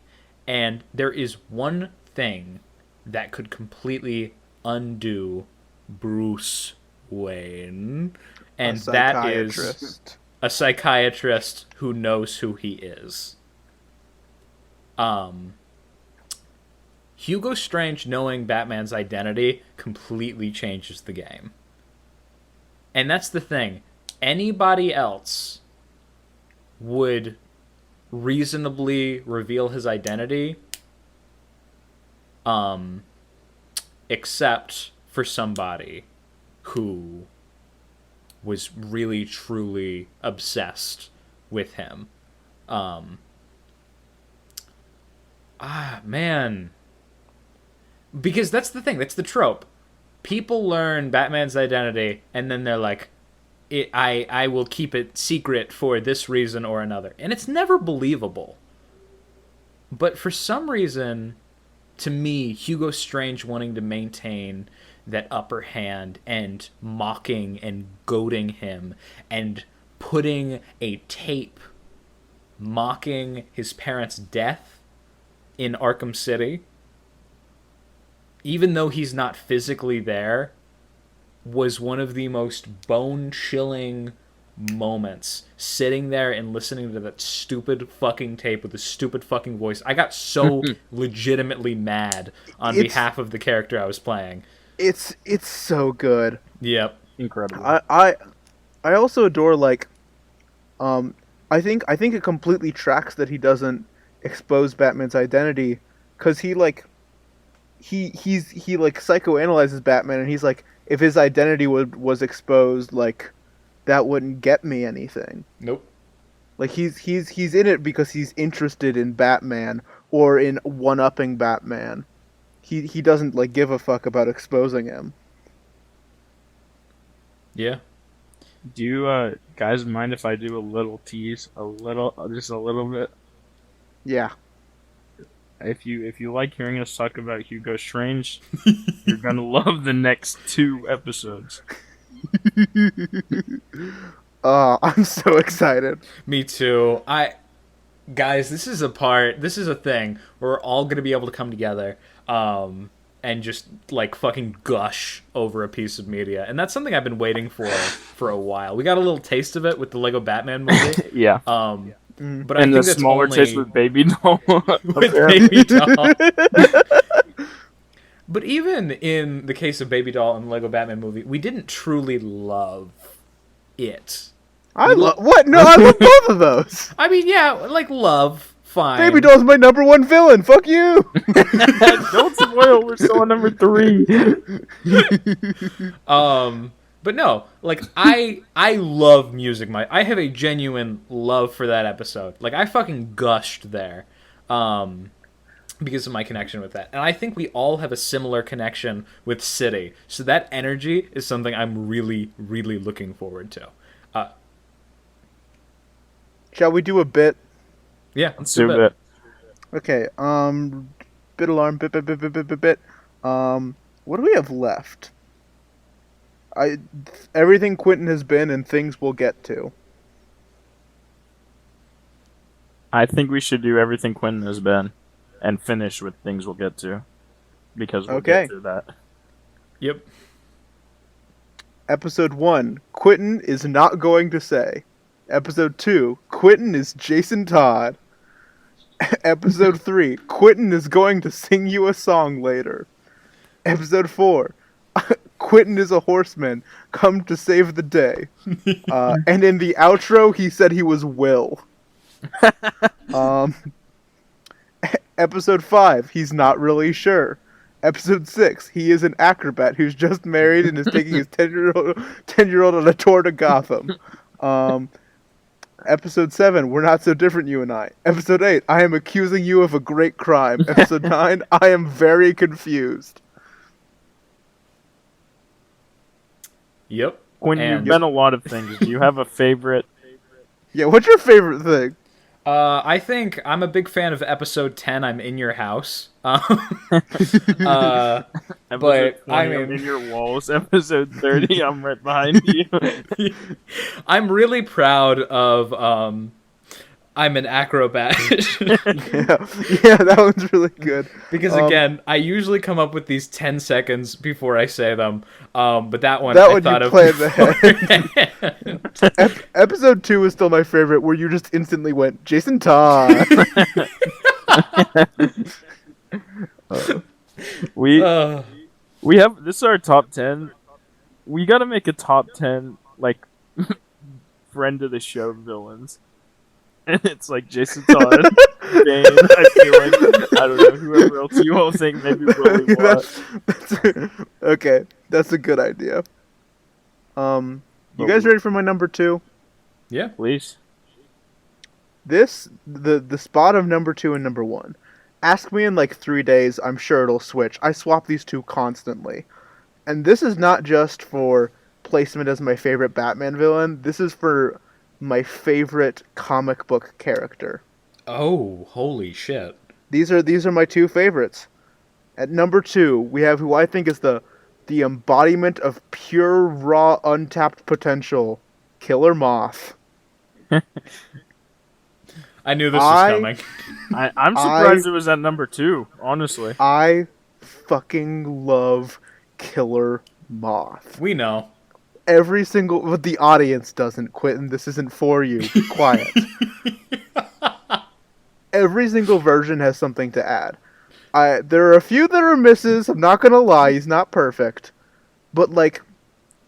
Even, like he has no consistency, but, like, if you try to put it together, it's so interesting.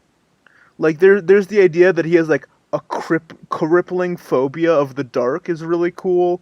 There's the whole thing where he is the anti-Batman, where like criminals like throw up the moth signal and he comes to stop them from doing crime. Yeah, the Batman Killer Moth ain't great. Teen Titans Killer Moth, so much fun. Like, not like a deep character, but just fun every time he shows up. Just god damn it, I love this man. Best Killer Moth story. It might be. So you guys know Hush, Batman Hush. They're like Killer Moth's third comic. He gets plastic surgery to make himself look exactly like Bruce Wayne, and then tries to replace Bruce Wayne, and then accidentally discovers that Bruce Wayne is Batman and steals a batsuit and just like, I'm just gonna go fuck shit up. Damn. Yeah, he does Hush. Yeah, fucking, I love him. He's so, just everything. He's the best anti-Batman. He's the best anti-Batman. Wrath can go suck an egg. One more question. What about Lego Batman? I mean, of course. No, yeah. I mean, like, come on. His cutscenes are very funny. I do enjoy in the mission where you play as him and Joker. Joker is looking for him, and he's just fucking like standing on top of like a street lamp, like bumping into it, and really like, what is going on here? No one laughs at Killer Moth. He's the best. Excluding one other person.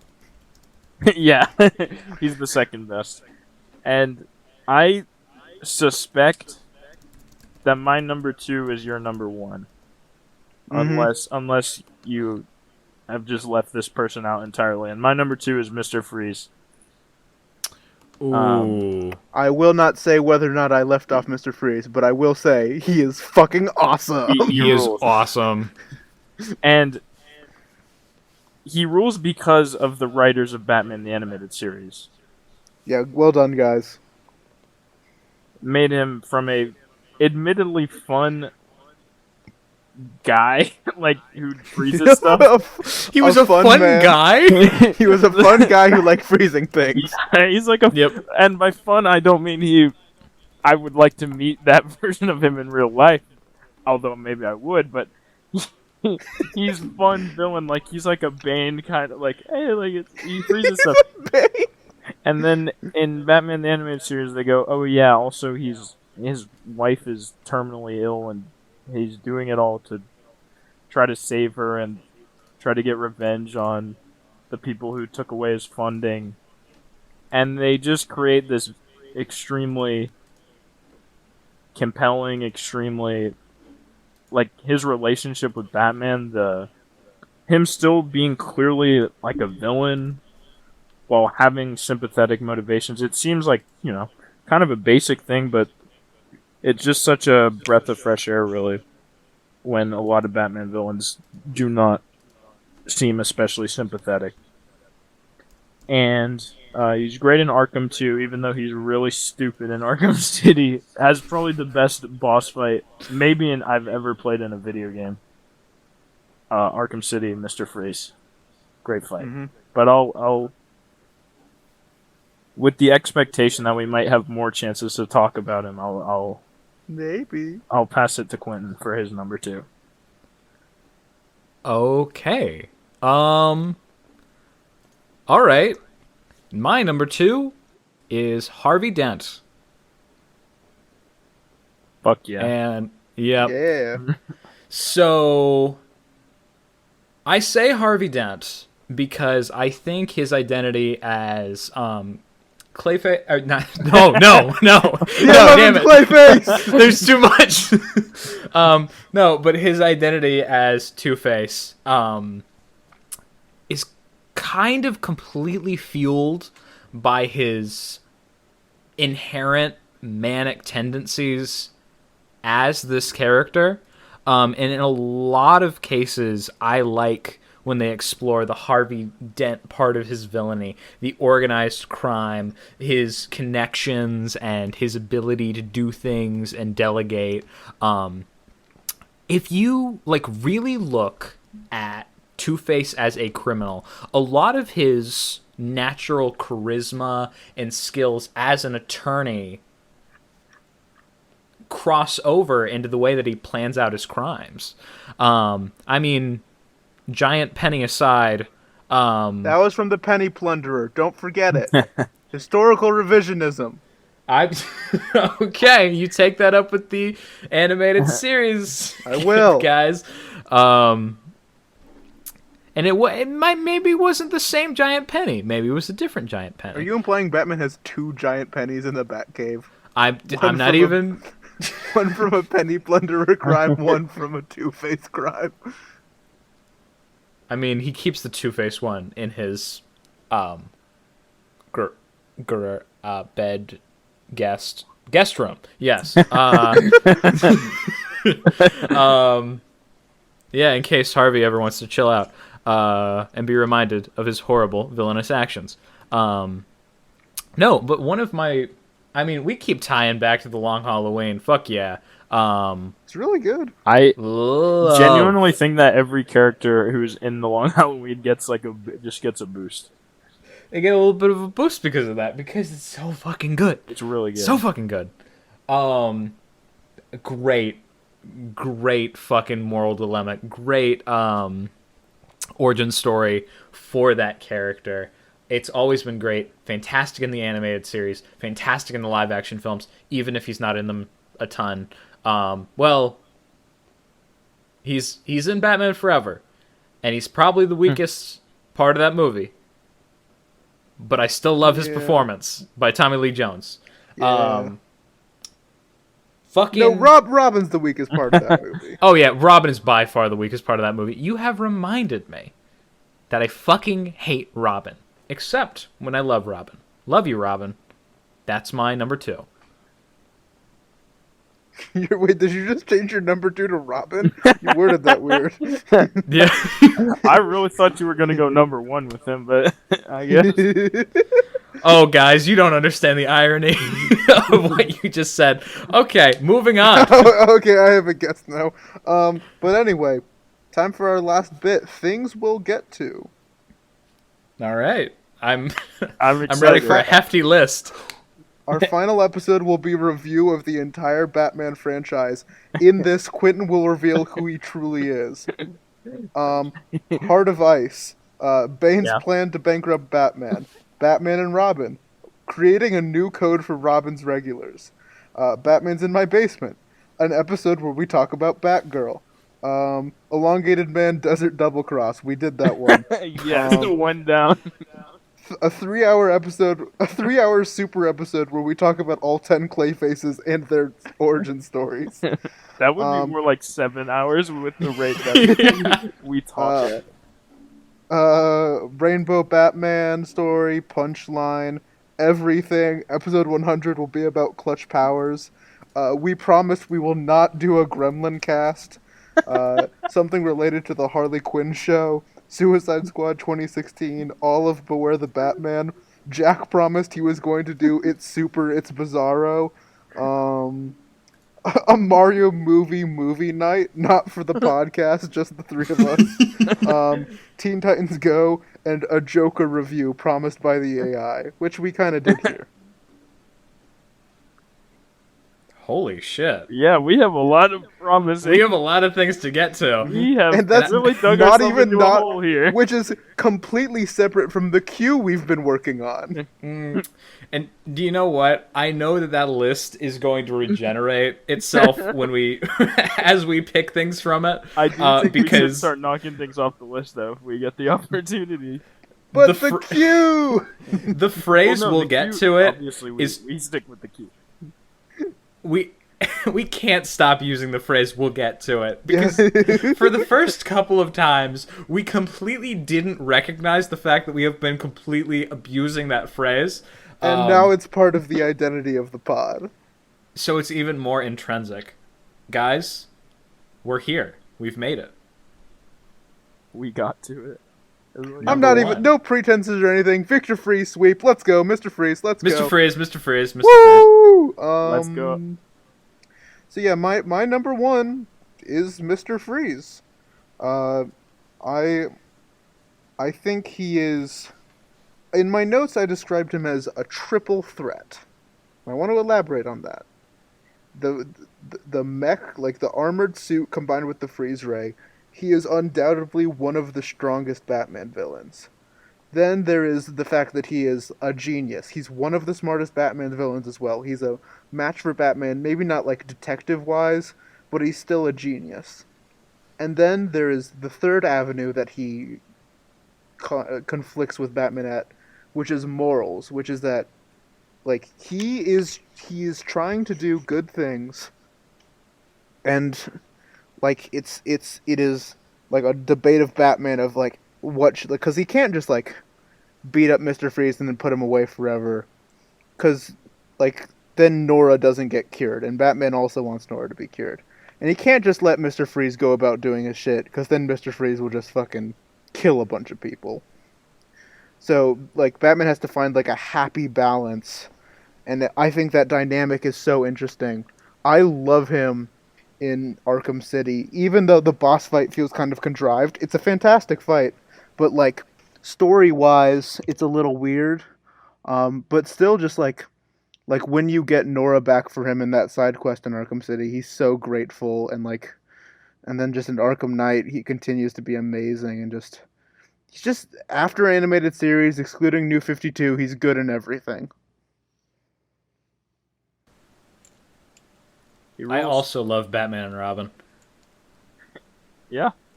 You know Yeah. what? He's not like great in that, but he's goofy and fun. Yep. He gives you something to like. It's not a negative that he is in that movie. Freeze in hell, Batman.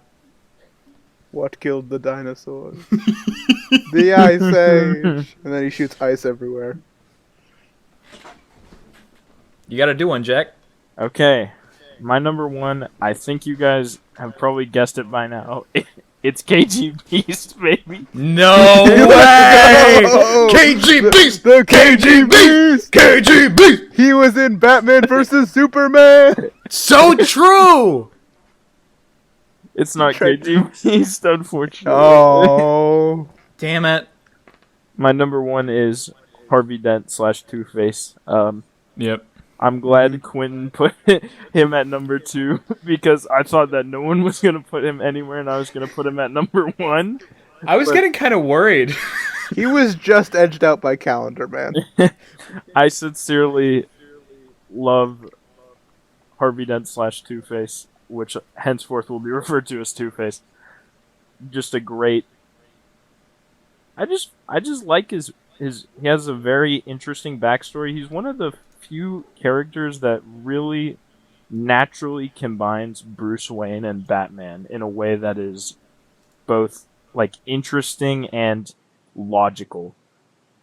It it allows you to get a look into the world of Gotham and the world of Batman, like in a very unique and like genuine way that few other villains like naturally bring. Or he can just be like a bank robber.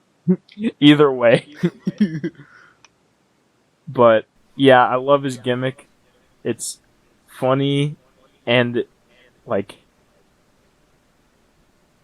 can be interesting. I just like Two-Face. Yeah. That's it. Quentin, Yeah. what's your number one? So my number one is incredibly gimmicky. Will, you said Prank. you had a guess. Prank? Is it prank? It's not prank. My actual guess is Jason Todd. It's not Jason Todd either. Oh.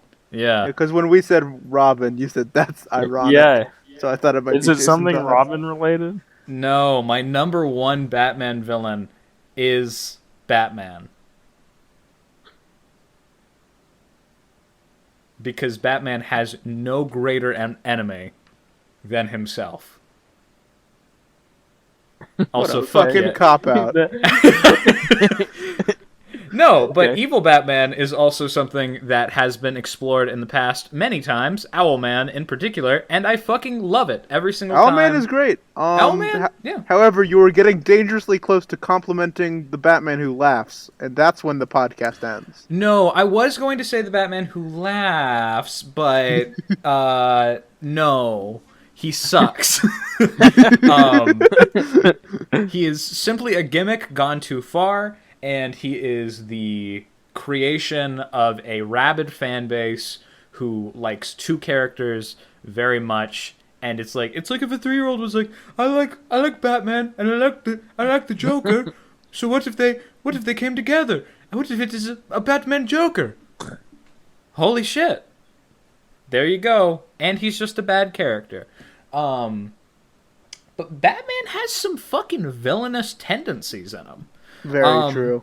I think his moral code is limiting to a point that he actually lets terrible things happen. His need to overcompensate ruins his personal relationships, whether that's him freaking out at the end of Hush, when Catwoman says hush, or creating a fucking, go-to plan if his friends ever turn evil, to fucking hauling Superman to the UN because some time bozos.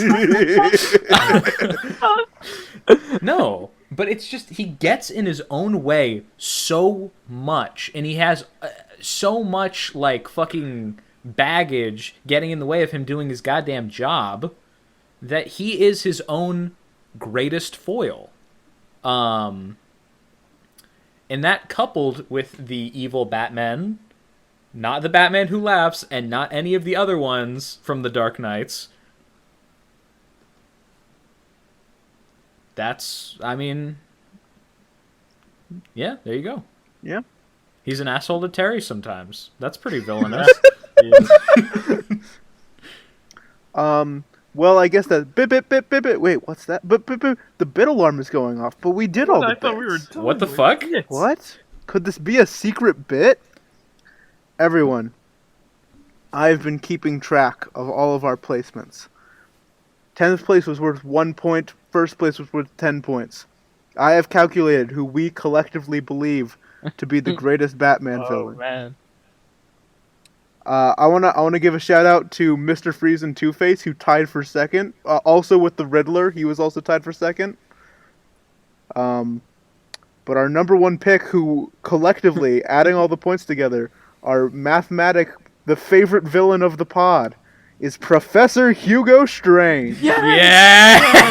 Yeah! So earned. So earned. Yeah, so, do we want to do honorable mentions real quick? Yeah, sure. I I wrote down Penguin, Rache, Firefly, Shriek, Killer Croc, and the Joker, who is not on my list. That's messed up. I'm sorry. Okay. Let me elaborate. I get it. No. It's a little messed up. I'm never hyped to see the Joker. Like if someone pointed at a door and said, "Hey, Will, there's a Batman villain behind that door," I'd get so excited for everyone except the Joker. He's fucking everywhere, and he's good like a fourth of the time, and it's fantastic. Don't get me wrong, but like seeing the Joker or picking up a Joker story, I'm never like, I can't wait. I can. Hey, Will, if someone came up to me and said, "There's a Batman villain behind that door," I would not open the door. Cowards. Will's thinking What if it's the Penguin? Will's banking on the small percent chance it's Killer Moth. He's willing to risk it all. If I opened it, and if it was even fucking, I don't know, Catman, I would be dead. I would be dead! Okay, but... We don't know that they want to kill you. They're just there. Yeah, they're just there! Yeah. What if it was Calendar Man? I would only open it if it was not a holiday. I mean, just like every also, single by version. your logic, Quentin, what if it's Batman? Well, then I'm fucking scared too! Nobody, like, is not scared of Batman. Even if you love Batman, you're a little bit intimidated by him. Yeah. Yeah. If I fucking jaywalk, he's gonna kick my ass. I don't... I mean... You guys have any honorable mentions? I think mine were mentioned. My honorable mentions were Carmine Falcone, Calendar Man, and then this wouldn't actually be 13th on my list, but I did want to mention Maxi Zeus. Fuck yeah! I think our biggest collective, like someone who wasn't featured at all, is Ra's al Ghul. Yep. I feel like he was probably number 11 for me. Me too. He was actually on my list, but he was beat out by Carmine. He's top Hey, 15 for me, I expect. Yeah, but he got dunked on by Calendar Man and the Dealer and Killer Croc. Yep. Yeah. Short list. Blight, Penguin, Ventriloquist, Hush, Mr. Freeze, Gentleman Ghost. Gentleman Ghost is a Hawkman villain. He's only been a Batman villain. He in Brave and the Bold is the only time he's ever been a Batman villain. He's a Hawkman villain. And I love him. And I love him in The Brave and the Bold and Prometheus. No, don't get me wrong. He's the best Hawkman villain. But that's what he is. Oh yeah, and Onomatopoeia. That's not even. Oh, are you gonna say that he's a Green Arrow villain? I am, but he does have Batman comics, but he's... Stop stealing other people's villains, Batman! He's a vigilante villain! He hunts vigilantes! But he originates in Green Arrow, and his story's so good in Green Arrow! But he has more Batman stories! My number 0 is Mr. Bloom. Let's go, Mr. Bloom sweep. Fuck yeah. Nobody said Signal Man, and I'm kind of mad I about was thinking about it. You have no one to blame but yourself, Quentin. I have 3 more honorable mentions for Batman villains. Okay. Mm-hmm. They're Will, Jack, and Quentin. Oh, fuck yeah. His greatest enemies. What would Batman think of this podcast? I think he would hate it. You would despise it? You think it's because we constantly make fun of his dead son? Yeah, maybe that plays a part, and how we constantly gush. Like, we just spent over an hour gushing about his greatest enemy. And how I called him his greatest enemy. Yeah. That's making him think. I mean, he already knows. Yeah. Well, I'm out of bits. Is it time for the outro? Yeah, I think so. Jack, do you have one prepared for us? Oh, do you guys want another AI outro? I have 2 We could more. do an AI. We could do an AI. Yeah. Or I could force Quentin to improv because you gave him a free out last time with your AI. It's up to you guys. I can No, say I mean the AI sounds pretty. The AI sounds pretty good right now. I don't want to. I don't want to improvise. That. Okay, just know, Quentin. The more we build up the AI, the more the harder your improv has to go when it comes Wait. back to you. No. Okay, Jack, take it away. Okay. AI prompt number 2. The AI said, and that's What a was the wrap. prompt again? Hold on. I think the prompt for this one was write a funny outro for a Batman podcast. Okay. Cool. The last one was just write an outro. So hopefully this one's funnier. The AI said, and that's a wrap on this week's episode of the Batman Review Podcast. We hope you enjoyed our in-depth analysis of the Dark Knight's latest adventure, and we'll see you next time for more Bat Talk. Did you say bat cock? Bat Talk. Bat Talk. I wanted to say like a heartfelt thank you to the audience, but I might have to just end this on Quentin saying, "Did you say bat give cock?" your heartfelt thank you, Will. Well, just everyone who's listening, just thank you so much. Be you on YouTube or Spotify or any of the other places we are. Those are the main two that I know about. But just like, we did 10 of these, and it's a lot of fun. And the fact that people actually listen to this, God, who are you? But thank you so much. You guys are amazing. Should I shill? We've never shilled before. Shill. I don't know what to Okay. do. I mean, Do you have anything to shill? No, well, kinda. No, I was just gonna be like, share, comment, subscribe. Yeah, I want to see some. What is I Spotify? would greatly appreciate some comments. I do want to hear what anyone thinks, and I just want to say that I've had a blast, and I am very thankful to everyone as well. aw. Quentin, say cock again so I can end it on something funny. Give your thanks, Quentin. So I'd like to thank my mother and my father for this award, best podcast of all time. I'd like to thank my we didn't friends get Jack that. and Will and the Yeah, we did. audience. What? I mean, didn't being, get that. Being the figurehead of this massive ship, I mean, it takes a lot of work. And I want to thank my 2 lower peons here for being a part of this with me. And if you'll say it with me, 3, 2, 1, bat cock.